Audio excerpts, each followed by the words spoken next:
시청자 여러분 안녕하십니까? 이슈를 더 쉽게 풀어드리는 더 뉴스 시작합니다. 국민의힘이 내년 총선을 한동훈 비대위 체제로 치르기로 하면서 여야에서는 엇갈린 평가가 나오고 있습니다.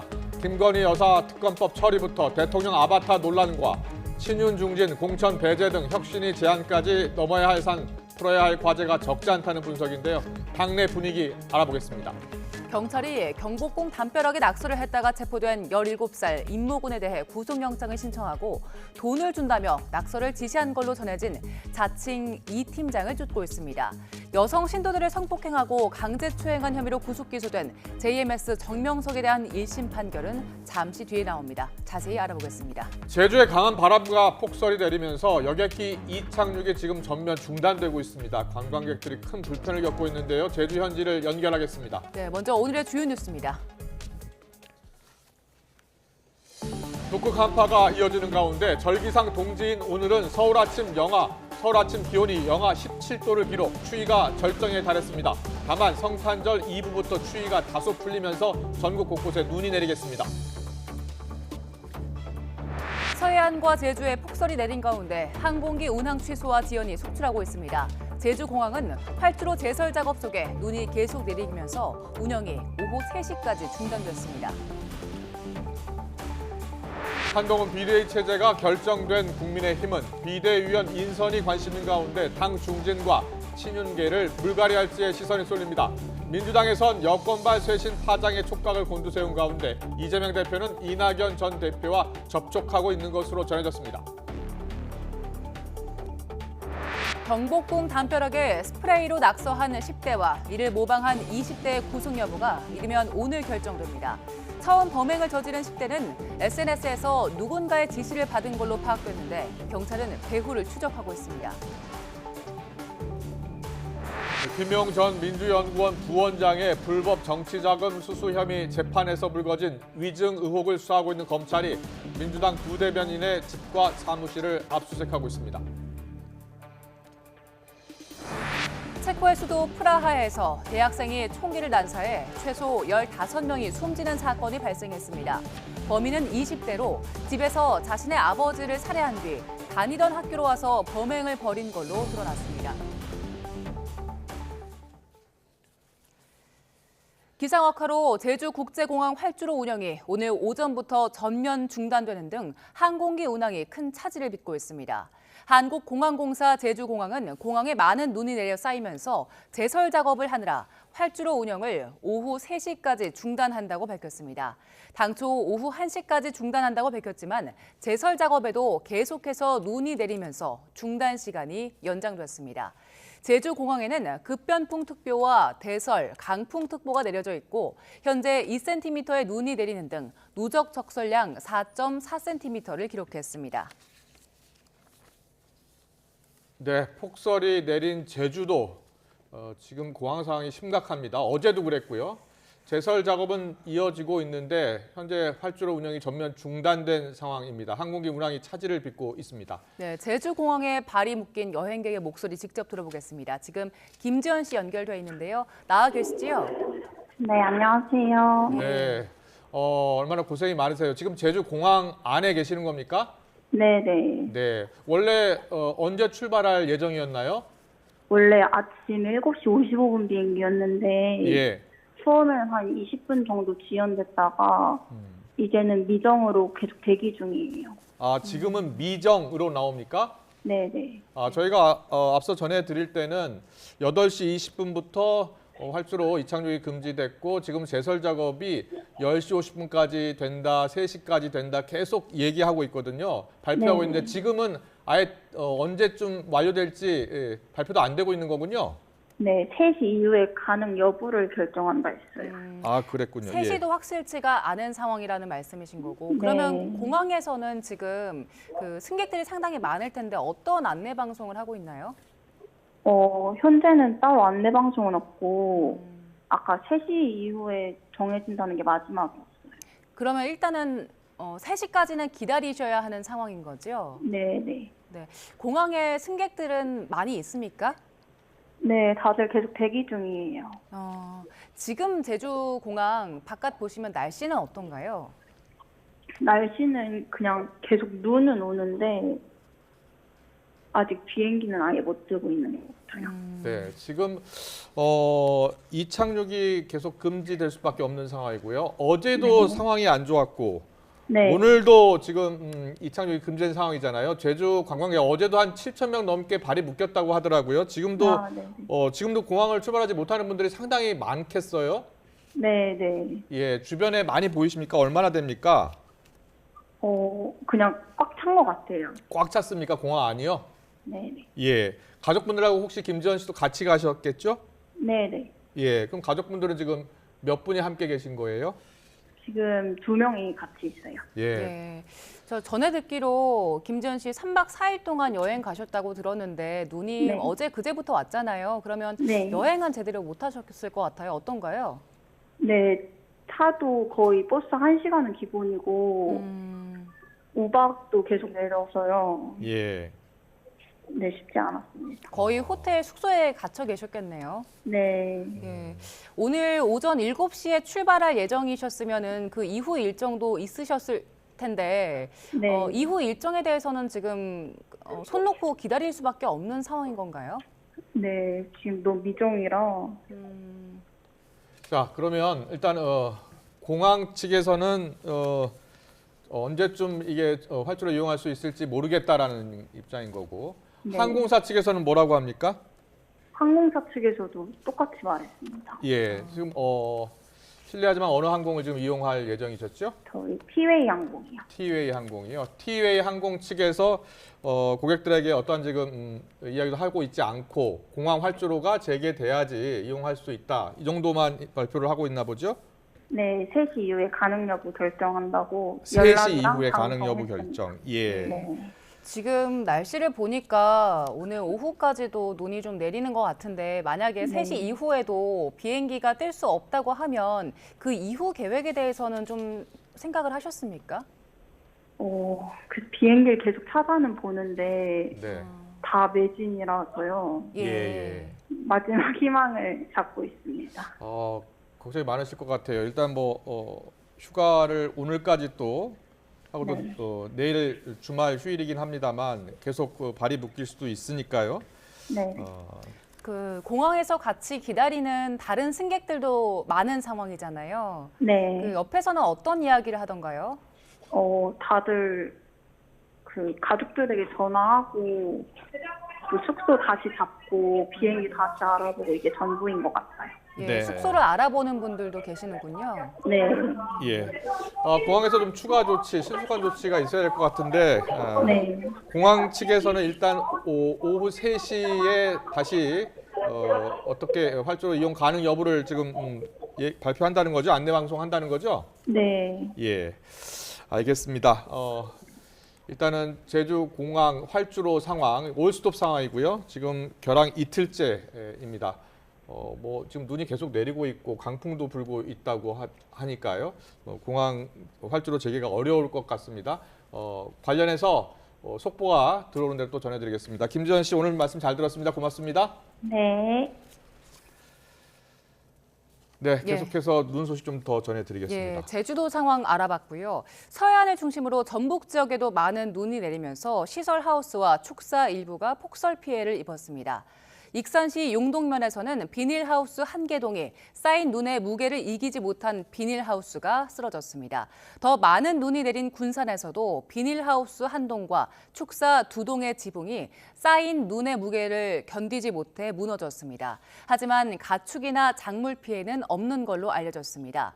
한파에 계량기 동파도 속출해 올겨울에만 42건이 발생한 걸로 집계됐습니다. 전라북도는 재난안전대책본부 비상 2단계를 가동하고 군부대와 함께 서해안 지역을 중심으로 제설 대책을 추진하고 있습니다. 네, 그러면 제주를 포함해서 서해안 눈 소식 그리고 강추위 전망까지 좀 더 자세히 들어보겠습니다. 제주에는 지금 내일 아침까지 눈이 이어질 것으로 보인다고요? 예, 그렇습니다. 제주 산간에는 30cm 그리고 내륙에도 3에서 8cm의 눈이 더 내린다고 하는데요. 취재 기자 연결해서 눈과 또 한파 상황 알아보겠습니다. 김진두 기자. 네, 김진두입니다. 네, 앞서 지금 제주공항 상황 소식을 자세히 전해드렸습니다. 지금 이착륙이 어제도 금지됐었고 오늘도 지금 이어지면서 관광객들이 큰 불편을 겪고 있는데요. 제주도에 그렇게 눈이 많이 내린 겁니까?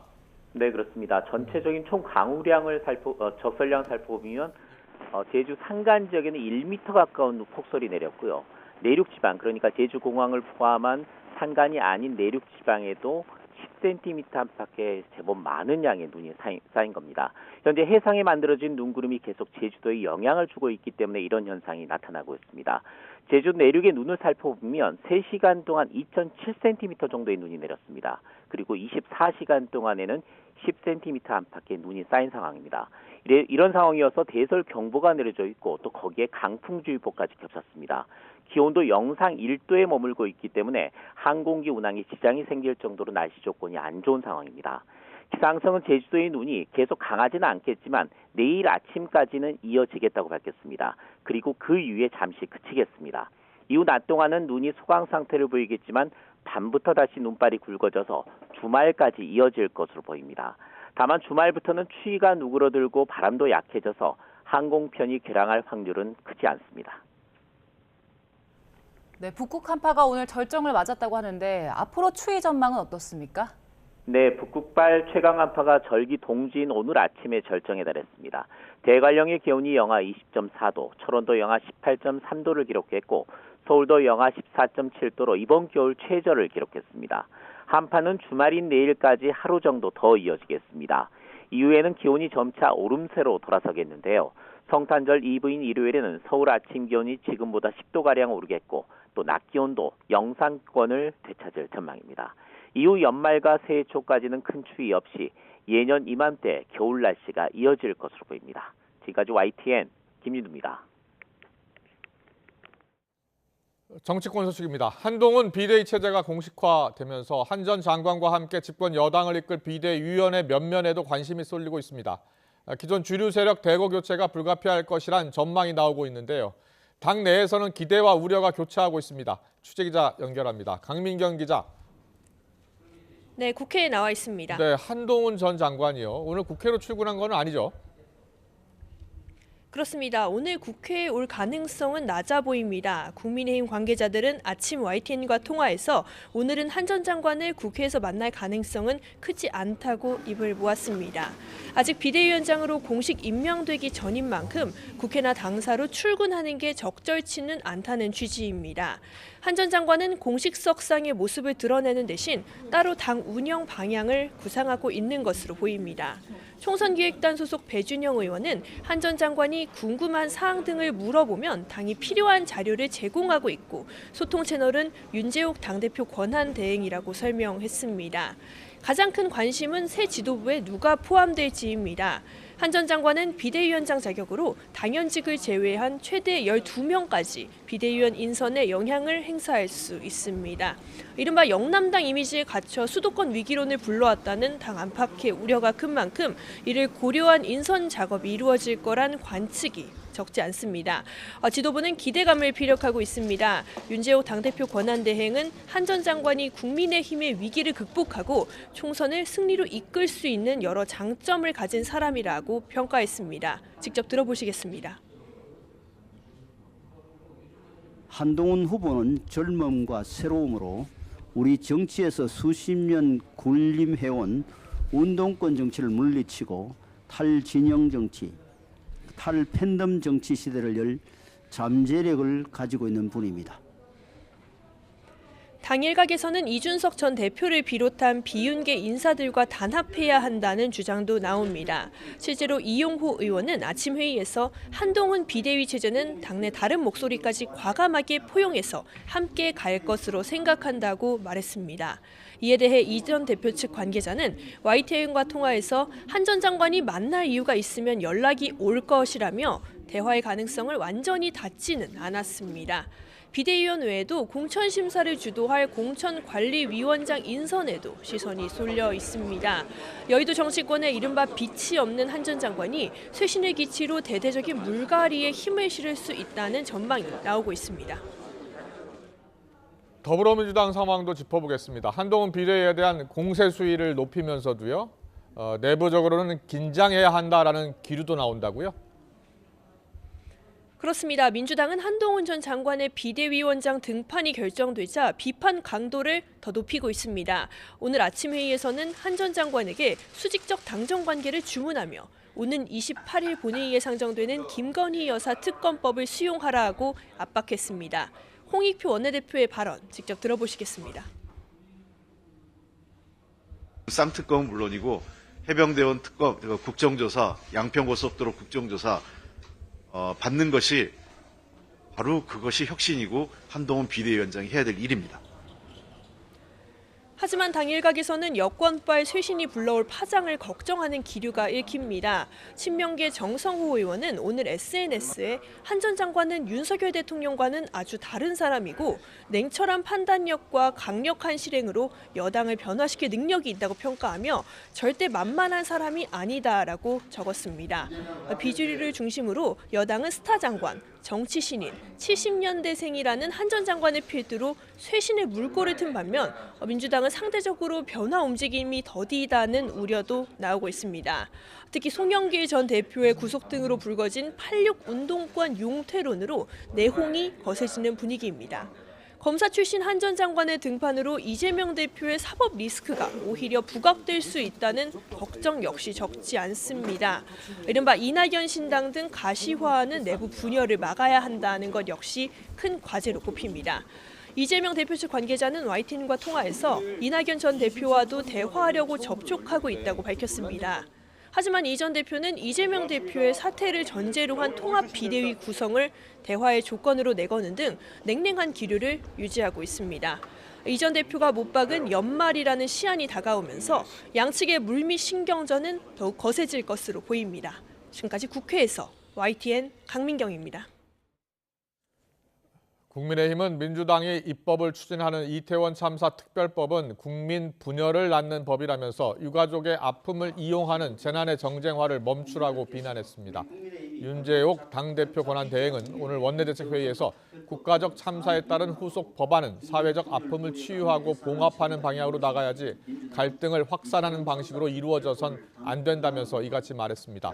이어 과거 세월호 참사 특별조사위원회가 세금 수백억 원을 들여 조사와 수사를 반복했지만 소모적인 정쟁만 재생산하고 사회적 애도의 감정은 퇴색시켰다며 이태원 참사 관련 입법은 유가족과 생존 피해자 지원, 추모 사업에 집중하는 게 옳은 방향이라고 주장했습니다. 더불어민주당 홍익표 원내대표는 이태원 참사 특별법과 관련해서 특별조사위원회만 제대로 가동된다면 특검 부분은 양보할 수 있다며 국회의장 중재안의 수용 가능성을 시사했습니다. 홍 원내대표는 오늘 MBC 라디오 인터뷰에서 이태원 참사 특별법에서 특검 관련 부분은 삭제할 수 있다는 뜻을 이미 여당과의 협의 과정에서 전달한 바 있다며 이같이 말했습니다. 이어 시행 시기의 문제도 판단해보겠다며 유가족 측과 협의 뒤에 의장 중재안 수용 여부를 결정하겠다고 설명했습니다. 경복궁 담벼락에 스프레이로 낙서하고 도주한 10대와 이를 모방해서 문화재를 훼손한 20대 구속 여부가 이르면 오늘 결정됩니다. 경찰은 최초 범행을 저지른 임군이 SNS에서 누군가에게 지시를 받아 범행한 걸로 보고 배후를 추적하고 있습니다. 취재기자 연결합니다. 안동준 기자. 네, 사회부입니다. 네, 오전에는 2차 낙서범 모방범에 대한 구속 심사가 먼저 있었지요? 네, 그렇습니다. 앞서 오전 10시 반쯤 2차 범행을 저지른 모방범 28살 설모 씨에 대한 구속 전 피의자 신문이 먼저 열렸습니다. 구속영장 실질심사를 마치고 나온 설 씨는 범행 이유 등을 묻는 취재진 질문에 작은 목소리로 연신 죄송하다고 답했습니다. 직접 들어보시겠습니다. 범행 저지르신 이유가 어떻게 됩니까? 죄책감은 없으세요? 설 씨에 이어 지난 16일 첫 범행을 저지른 17살 임모군에 대한 영장 실질심사는 잠시 뒤인 오후 3시에 열리는데요. 이들에 대한 구속 여부는 이르면 오늘 결정될 예정입니다. 임군과 함께 범행을 계획하고 동행한 16살 김모 양은 직접 낙서는 하지 않은 것으로 파악돼 어제 새벽 석방됐습니다. 예, 경찰 수사는 어떻게 진행되고 있습니까? 네, 경찰은 임군이 텔레그램에서 신원미상의 인물에게 지시를 받아 이번 범행을 저지른 것으로 파악했는데요. 여기에는 자신을 불법 동영상 공유 사이트 관계자 이 팀장이라고 소개한 인물이 등장합니다. 임군이 같이 일을 하면 300만 원을 주겠다는 글을 보고 이 팀장에게 연락해 이번 범행이 시작됐다는 겁니다. 이후 임군은 이 팀장에게 착수금과 택시비 명목으로 10만 원을 받고 범행 사실을 텔레그램으로 보고하기도 했습니다. 이 팀장은 임군에게 광화문 광장에 있는 세종대왕 동상에도 낙서하라고 지시한 것으로 파악되는데요. 경계가 삼엄해 실제로 범행을 실행하지는 못했다고 진술했습니다. 또 범행을 마친 뒤에는 임군 주거지인 수원 어딘가에 550만 원을 숨겨놓겠다고 했지만 실제로는 전달되지 않은 것으로 알려졌습니다. 경찰은 배우를 추적하기 위해 임군에게 착수금 등을 보낸 계좌와 SNS 계정을 추적하면서 이 인물이 이 팀장이 맞는지 또 불법 동영상 공유 사이트와 어떤 관련이 있는지도 들여다보고 있습니다. 지금까지 사회부에서 YTN 안동준입니다.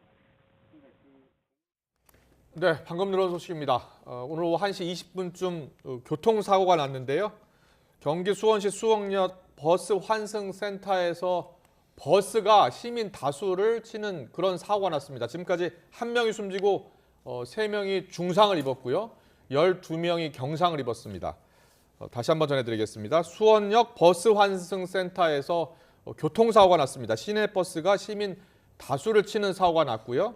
예. 현재 1명이 숨지고 3명이 중상, 12명이 경상을 입은 것으로 파악되고 있습니다. 예, 지금까지 파악된 부상자는 모두 15명인데요. 현장에서는 응급처치가 실시되고 있는 상황이고요.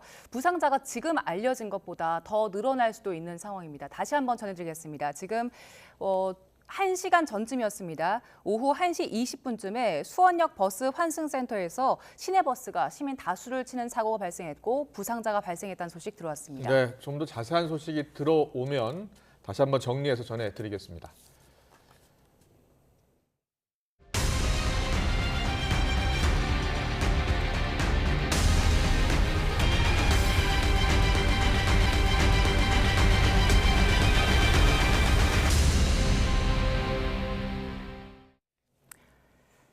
지난 여름 무차별 흉기 난동 사건이 잇따라 발생하면서 평소 다니던 길을 지나갈 때도 안심할 수 없다는 불안이 커졌습니다. 이후 경찰이 순찰 인력을 더 배치하고 지자체별로 CCTV를 설치하는 등 예방 활동에 나섰는데요.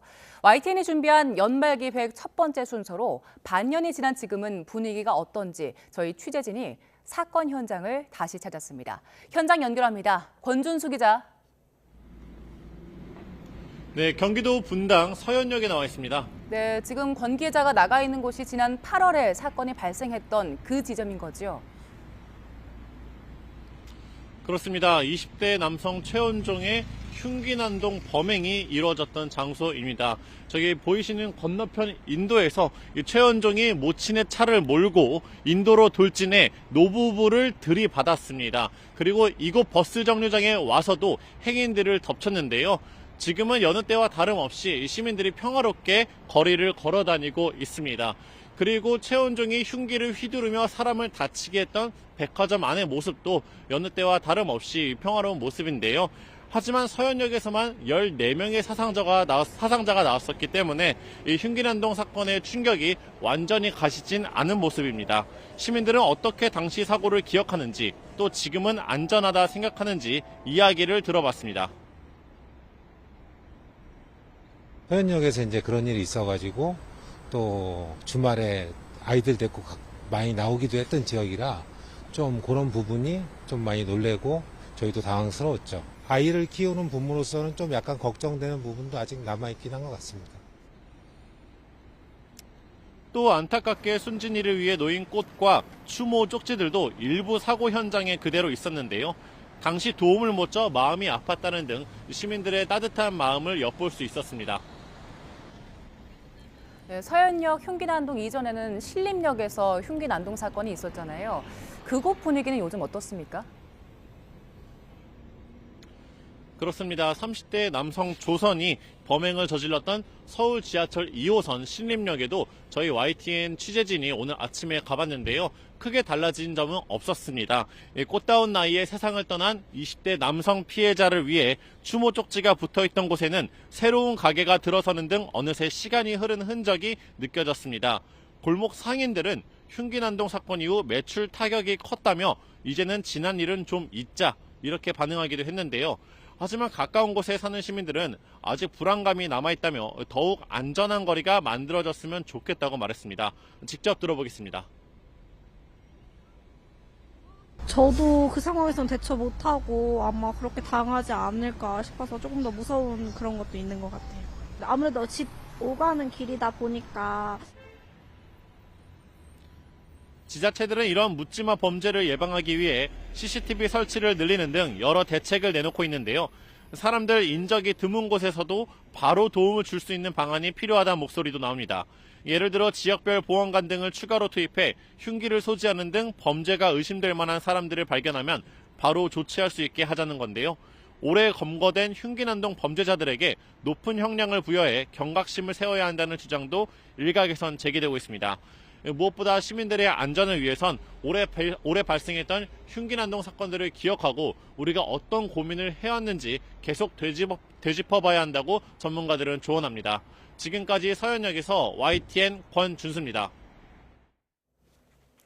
김용 전 민주연구원 부원장의 불법 정치자금 수수 혐의 재판에서 불거진 위증 의혹을 수사하는 검찰이 민주당 이재명 대표 측근들로 강제 수사를 확대했습니다.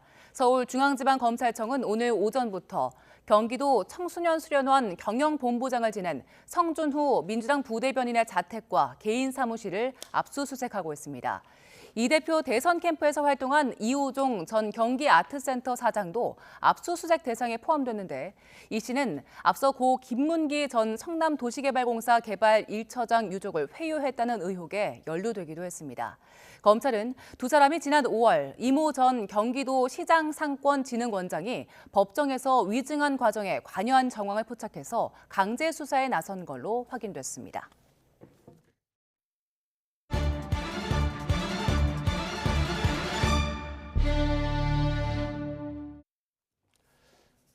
네, 오늘 여야 정치권은 국민의힘이 비대위원장으로 한동훈 전 법무부 장관을 추대한 것을 놓고서 엇갈린 평가, 해석, 공방을 이어갔습니다.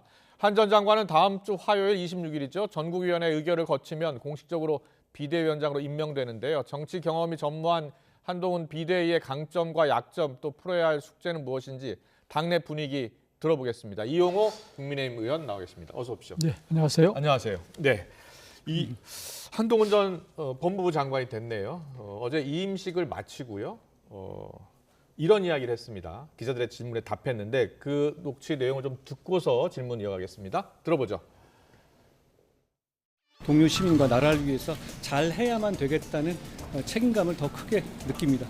9회 말 투아웃에 투 스트라이크이면 원하는 공 들어오지 않아도 스트라이크인지 볼인지 애매해도 후회 없이 휘둘러야 한다고 생각합니다. 국민의 상식과 국민의 생각이라는 나침반을 가지고 앞장서려고 합니다. 대통령이든 여당이든 정부든 모두 헌법과 법률의 범위 내에서 국민을 위해서 일하고 협력해야 하는 그런 기관입니다. 그런 기본을 저는 잘 알고 있고요. 네, 한동훈 전 장관이 정치 경험이 없다고 하는데요. 말 한마디 한마디 열심히 준비를 해온 것 같아요. 그 9회 말 투아웃에 투 스트라이크라면 원하는 공이 들어오지 않아도 치겠다, 휘둘러야 한다라는 말을 했는데 지금 상황이 9회 말 투아웃 투 스트라이크라는 겁니까? 지금 그 말씀대로 우리 당이 절체절명의 위기 상황이다. 그리고 9회 말 투아웃에 투 스트라이크면 이제 하나 남은 거 아니에요? 그러니까요. 예. 그건 무조건 칠 수밖에 없는. 네. 고르다 보면은 고르다가 치면 안타고 아니면 아웃되는 거거든요. 네. 그런 상황으로 묘사한 것처럼 우리 당을 그렇게 진단한 것이고요. 네. 어제 굉장히 깜짝 놀랄 정도로 이 절차를 밟았는데 네. 그만큼 우리 상황이 녹록치 않다라는 것이고 또 이미 결심을 했으면 이제 휘둘러야 된다. 빨리 예. 한시라도 빨리 이런 말씀을 하시는 것 같고요. 윤재 원내대표도 말씀을 하셨지만 새로운 비대위가 내년부터 이제 새롭게 출발할 수 있도록 다 준비할 수 있도록 신속하게 절차를 밟은 그런 모습입니다. 그렇군요. 자, 김기현 대표가 사퇴한 지 8일 만에 이제 추대를 하게 됐는데요. 물론 지금 과정이 좀 남아 있긴 합니다만, 근데 한동훈 전 장관을 추대하는 게 맞느냐를 놓고 갑론을박이 있었잖아요. 그 이용호 의원께서는 당초에는 선대위원장이 더 낫겠다라고 하시지 않았나요? 저는 이제 정치라고 하는 것이 그게 거의 진흙밭이거든요. 그러니까 공식이 따로 없고 모든 것이 합쳐져서 상대와 싸우는 일이기 때문에 어떤 한 분야에서 쭉 커오신 분들은 굉장히 당황스러울 수 있는 환경이 생길 수 있다. 그래서 어느 분야나 이게 이제 경험이라는 게 무시할 수는 없는 거 아니겠어요? 그런 측면에서 우리 이 정치 경험이 있는 분이 비대위원장으로 왔으면 좋겠다는 말씀을 드렸습니다. 그러니까 일반적으로 국민들은 비대위원장이라는 게 뭐고 선대위원장이라고 뭐고 이게 잘 구별을 못해요. 그런데 비대위원장은 스스로가 사실은 무슨 인기가 있는 사람이 올 필요는 없고 지략가, 전략가 그러니까 전략을 이길 수 있는 전략을 짜고 감독하고 지시하는 이런 위치에 있는 것이고 선대위원장은 스스로가 스타 플레이어서 뛸 수 있는 이런 것인데 그렇지만 지금 그동안에 우리 당에서 여러 차례 논의를 하는 과정에서 지금 당이 굉장히 위기 상황이기 때문에 우리가 그거 따질 한가할 상황이 아니지 않느냐.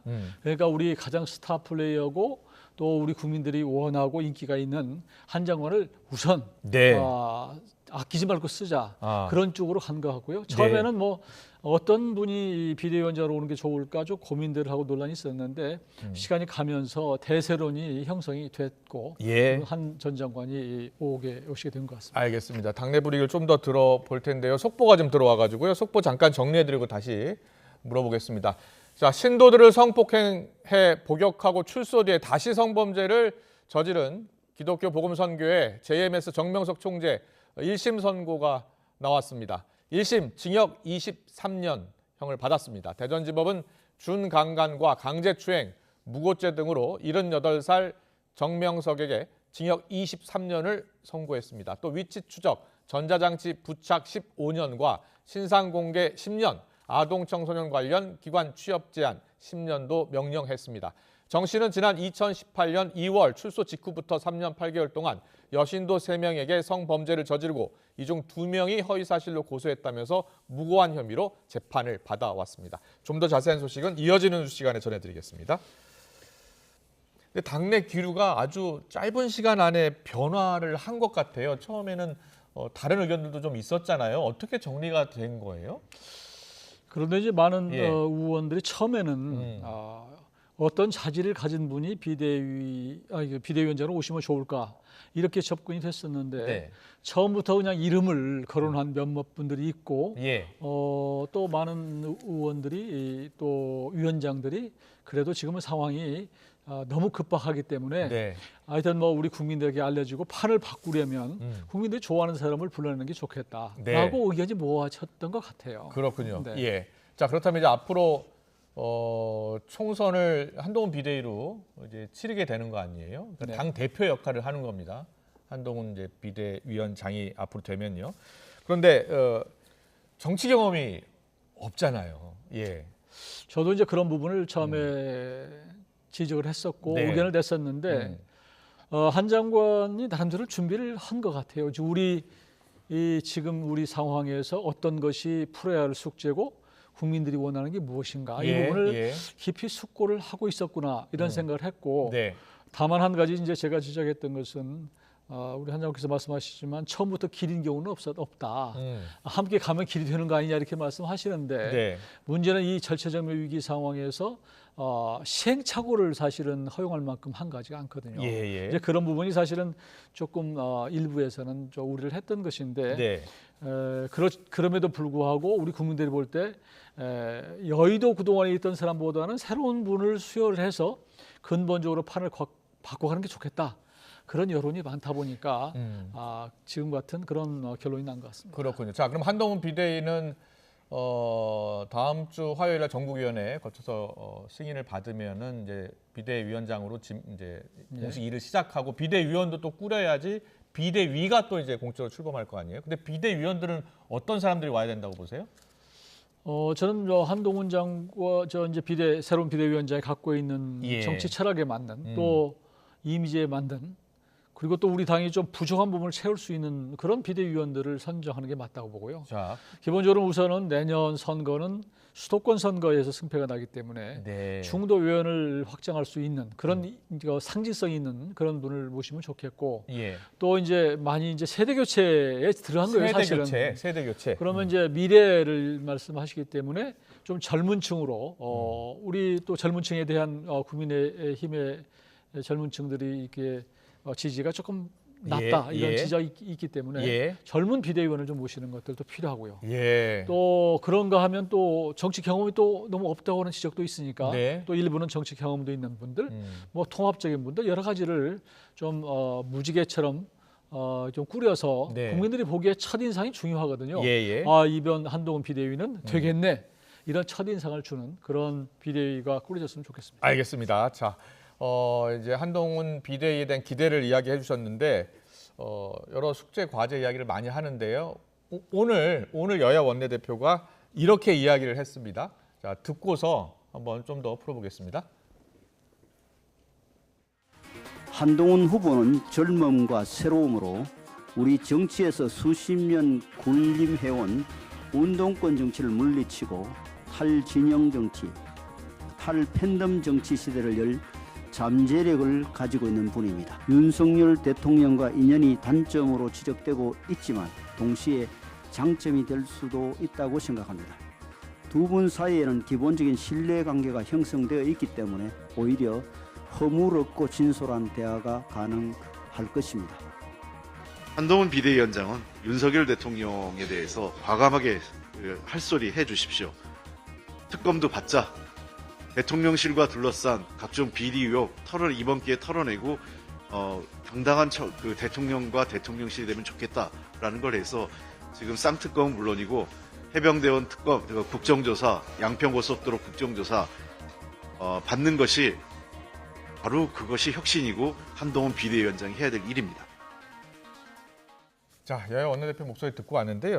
홍익표 원내대표가 일단 먼저 윤석열 대통령에 대해 과감하게 좀 할 소리를 좀 해야 한다라고 이야기했어요. 할 수 있을 것 같습니까? 저는 그동안에 이제 국민들이 볼 때 당과 대통령실의 수평적이지 못하다. 네, 수직적 관계다. 수직적이다. 이런 데 대한 사실은 지적이 있었습니다. 그래서 이번 비대위 위원장은 그 관계 재정 예부를 할 필요가 있다고 봅니다. 그러니까 국민들의 목소리, 국민들의 어떤 요구를 대통령실에 과감하게 전달할 수 있어야 된다고 보고요. 그런 측면에서 일각에서는 이제 너무나 대통령과 한동훈 비대위원장이 가까운 분이기 때문에 한 몸 아니냐. 그래서 우려한 그런 지적도 있지만 저는 한편으로는 두 분이 굉장한 신뢰관계가 있기 때문에 오히려 신뢰관계가 있는 사람은 쓴소리를 할 수 있어요. 만일 서로 그 믿음이 없는 사람이 무언가를 지적하면 의심을 하고 자칫하면 충돌을 하게 된다. 오히려 기본적으로 바탕이 신뢰가 있으면 쓴소리도 할 수 있다. 저는 그런 생각합니다. 알겠습니다. 그리고 특검도 받아야 한다라고 홍익표 원내대표가 이야기했잖아요. 자, 28일 날 쌍특검 처리될 예정이잖아요. 민주당 의석수도 과반을 넘기 때문에 그렇다면 김건희 특검법은 어떻게 처리해야 된다고 보세요? 지금 아마 민주당은 거기에 대해서 협상 여지 없이 무조건 통과시킬 겁니다. 28일 날. 그리고 시간적 여유도 없고요. 물론 이게 이제 원내 상황은 비대위원장 상황이 아니고 원래는 원내대표가 하는 것이거든요. 국회 상황은. 그렇지만 28일 날 이렇게 일방적으로 통과를 시키고 나면 그다음에 대통령이 거부권을 행사를 할 가능성이 매우 높거든요. 그리고 난 그 어간에 그러니까 처리하고 난 그 사이에 협상 여지가 있을 수가 있다. 그 사이에 우리는 이제 뭐 한동훈 장관도 지적했지만 이게 기본적으로 악법이라고 생각을 해요. 한동훈 전 장관은 이미 김건희 특검법 선전선동을 위한 악법이다 이렇게 이야기했었죠. 그렇죠. 그 내용 자체가 그렇고 우선은 간단히 시작을 하면 우선은 특검을 이제 추천을 하는데 야당만이 하게 돼 있습니다. 이 부분도 하나 특검의 이번에 독소 조항이고 또 하나는 수사의 범위가 너무 광범위해요. 그래서 지금 야당이 처음에 얘기한 것처럼 뭐 도이치모터스 주가 조작 이 문제가 아니라 모든 걸 다 할 수 있게 열어놓기 때문에 이런 특검은 좀 어렵다라고 생각하기 때문에 일단은 통과시키고 그 이후에 그런 걸 가지고 거부권이라고 하는 게 다시 한번 논의해달라는 거거든요. 국회에서. 그 사이에 협상의 여지가 있을 수 있다라는 저는 그렇게 생각을 합니다. 알겠습니다. 그럼 협상을 하고 근데 협상의 구체적 내용은 뭐가 되야 된다고 보세요? 그러니까 지금 말씀드린 대로 할 수 있다면 그런 시기 문제도 있을 수 있고 시기 문제. 시기 총선 문제를 이후에 뭐 하자라는 그렇죠. 이야기도 있을 수 있고. 특검을 하되 그러면 시기를 넘겨서 하자. 총선 이후에. 왜냐하면 총선이 그러면 난장판이 된다. 국민들이 총선에서 이성적으로 투표할 수 있는 투표권을 사실은 굉장히 혼란스럽게 만드는 것이기 때문에 총선 이후에 하자는 것이 있을 수 있고 또 한 가지는 이제 특검을 추천하는데 야당만 할 것이 아니라 제3의 기관에서 뭐 할 수 있는 것 있고요. 또 한 가지는 범위를 확정시킬 수 있는 것이고 특정을 시켜서 이런 것들을 협상할 수 있겠죠. 여쭤볼 게 몇 개 더 있어서요. 이준석 전 대표 끌어안는 문제는 어떻게 해야 된다고 보세요? 이준석 대표가 이제 엊그저께부터 한동훈 지금 전 장관, 비대위원장을 만날 수 있다 이렇게 만날 수 있다고 했어요. 만날 수 있다고 얘기하는 것은 만나고 싶다는 얘기거든요. 그러니까 이제 사실 27일 날 탈당을 한다고 지금 얘기를 하기 때문에 그 사이에라도 주말 사이에라도 사실 한 장관이 원하면 저는 만날 수 있다고 봐요. 그리고 이준석 전 대표도 가능하면은 남고 싶은 마음이 한편으로 있는 것이 아닌가. 또 한 비대위원장도 여기를 더 끌어안아서 지금까지의 우리 당 운영 방식의 뺄셈의 정치보다는 더 정말로 포용할 수 있는 이런 모습을 보여주는 건 나쁜 게 아니다. 그런 측면에서 한번 시도해 볼 만하다. 저는 그렇게 봅니다.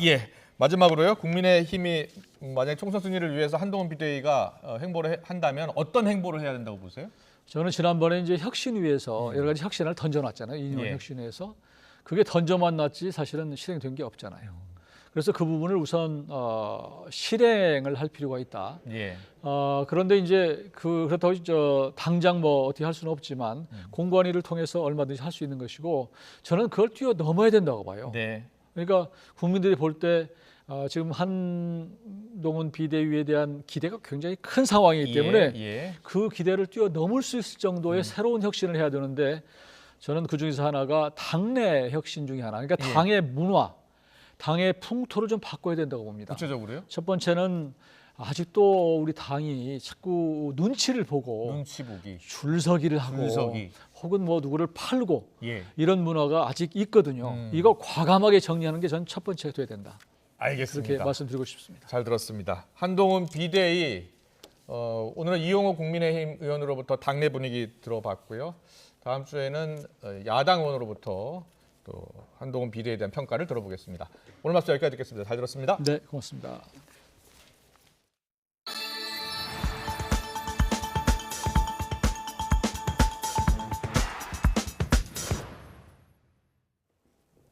중국 양쯔강 하류에서 운항 중이던 우리나라 선박에서 폭발 화재가 발생해서 선원 22명 전원이 구조됐습니다. 현지 매체들은 어제 오후 3시 10분쯤 장쑤성 수퉁대교 부근에서 화학물질 운반선인 한국 신광호가 폭발한 뒤에 불이 붙었다고 보도했습니다. 주중 한국 대사관 관계자는 오후 4시 50분쯤 선원 22명이 모두 구조됐다며 이 중 한국인 4명의 건강 상태도 양호하다고 전했습니다. 신광호는 중국 창저우에 벤젠을 하역한 뒤 빈 배로 회항하던 길에 사고가 났기 때문에 화학물질 오염은 확인되지 않았습니다. 체코의 수도 프라하의 시내에서 대학생이 총기를 난사해 최소 15명이 숨지는 사건이 발생했습니다. 20대의 범인은 집에서 자신의 아버지를 살해한 뒤에 자신이 다니는 학교로 와서 범행을 벌인 것으로 드러났습니다. 기정훈 기자의 보도입니다. 총격을 피해 사람들이 정신없이 달립니다. 범인 눈에 띄지 않으려 건물 옥상 난간에 아슬아슬 숨은 사람들도 보입니다. 체코의 수도 프라하 도심에서 총격 사건이 벌어진 것은 현지 시각 21일 오후. 프라하의 대표적 명소 카렐교에서 몇백 미터 떨어진 카렐 대학교에서였습니다. 이 대학 철학부 학생으로 알려진 20대 범인이 총기 여러 개를 들고 돌아다니며 난사했습니다. Happened in the beginning. There was a couple of bangs. I didn't even realize it's a shooting. Then suddenly there were students and teachers running out of. 범인은 체코 서부 호스툰에서 50대인 자신의 아버지를 살해한 뒤 프라하로 와서 범행을 벌였다고 체코 경찰이 밝혔습니다. V tuto chvíli my víme, že při této tragické události přišlo o život více než 15 lidí. Víme, že minimálně 24 lidí bylo zraněno. 경찰은 사전에 범인이 칼을 대해서 범행을 저지를 것이라는 정보를 입수하고 일부 건물에서 사람들을 대피시켰지만 참사를 막지는 못했습니다. 구체적인 범행 동기가 밝혀지진 않았지만 공범이 있다는 단서는 없다고 체코 당국은 밝혔습니다. Informaci, kterou bych možná vyslal i do toho mezinárodního prostoru. V této chvíli neexistuje žádná indicie, že by tento čin měl jakoukoliv spojitost s mezinárodním terorismem. 경찰은 부상자 가운데 중상자가 많다며 사망자가 더 늘 수 있다고 우려했습니다. YTN 기정훈입니다. 오늘은 북극 한파가 절정에 달했습니다. 서울 아침 기온이 영하 14.7도까지 떨어졌는데요. 한낮은 지금도 영하 9도에 머물고 있고요. 찬바람의 체감 온도는 이보다 5도 정도 더 낮습니다. 추위 속 내륙은 대체로 맑지만 호남 서해안과 제주도에는 여전히 대설특보가 이어지고 있습니다. 내일까지 제주 산간에 30cm 이상, 호남 서해안에도 10cm 이상의 많은 눈이 더 내리겠습니다. 주말인 내일까지는 한파가 조금 더 이어지겠습니다. 내일 서울 아침 기온 영하 12도, 광주 영하 7도, 대구 영하 8도가 예상되고요. 내일 낮부터는 기온이 조금씩 오름세를 보이겠습니다. 서울 영하 2도, 대전 0도, 광주 2도로 오늘보다 3에서 5도가량 높겠습니다. 크리스마스 연휴 동안에는 예년 기온을 점차 회복하겠고요. 크리스마스 이브인 일요일에는 전국 곳곳에 눈이 내릴 전망입니다. 날씨였습니다. 네, 경찰이 경복궁 담벼락에 낙서를 했다가 체포된 17살 임모군에 대해서 구속영장을 신청하고 돈을 준다면서 낙서를 지시한 것으로 전해진 배우죠. 자칭 이 팀장을 쫓고 있습니다. 여성 신도들을 성폭행하고 강제추행한 혐의로 구속 기소된 JMS 정명석에 대한 1심 결과가 나왔는데요. 징역 23년 나왔죠. 잠시 뒤에 전문가와 자세히 알아보겠습니다.